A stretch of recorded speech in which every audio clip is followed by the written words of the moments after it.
dissolve the political bands which have connected them with another, and to assume among the powers of the earth the separate and equal station to which the laws of nature and the nature's God entitle them. A decent respect to the opinions of mankind requires that they should declare the causes which impel them to the separation.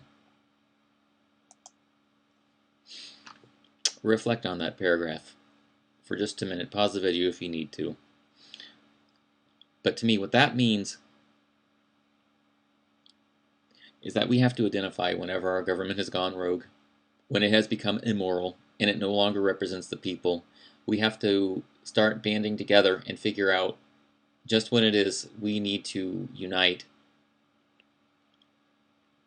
and just end the tyranny and say we can't take any more of this. It's our job to identify and then compel others to make the big breakup. But it goes on to say, we hold these truths to be self-evident, that all men are created equal, and they are endowed by their Creator with certain unalienable rights, that among these are life, liberty, and the pursuit of happiness, that to secure these rights, governments are instituted among men, deriving their just powers from the consent of the governed. That means us. That means we have always been the gatekeepers of our country. We have always been the ones responsible for holding our country to be what it is. We are the ones that have always been in charge of our own destinies, not that.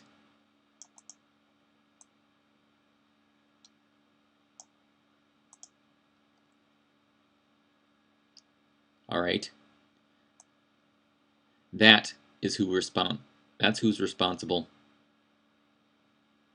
All right. That's who's responsible. That's who's responsible. Not that.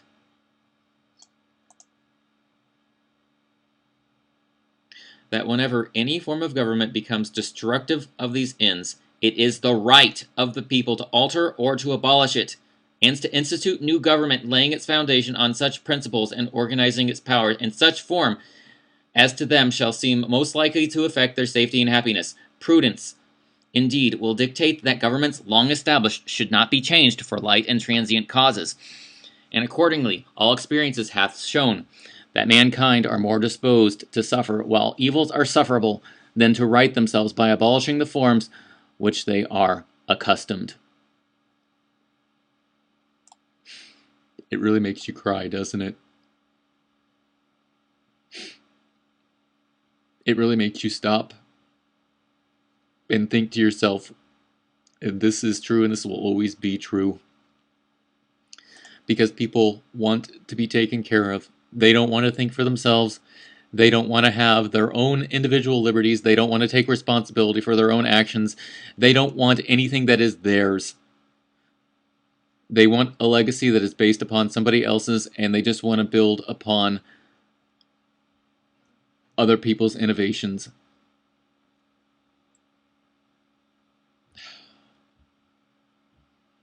But when a long train of abuses and usurpations, pursuing invariably the same object, evinces a design to reduce them under absolute despotism, it is their right, it is their duty to throw off such government and to provide new guards for their future security.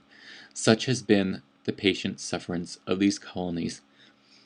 And such is now the necessity which constrains them to alter their former systems of government.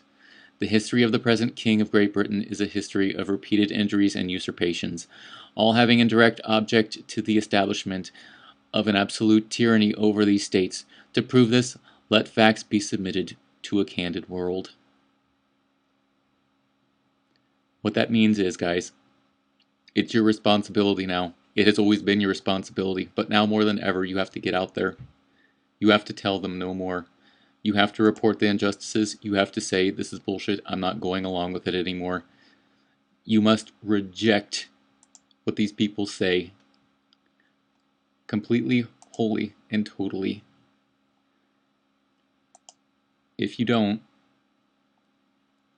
you lose your rights forever.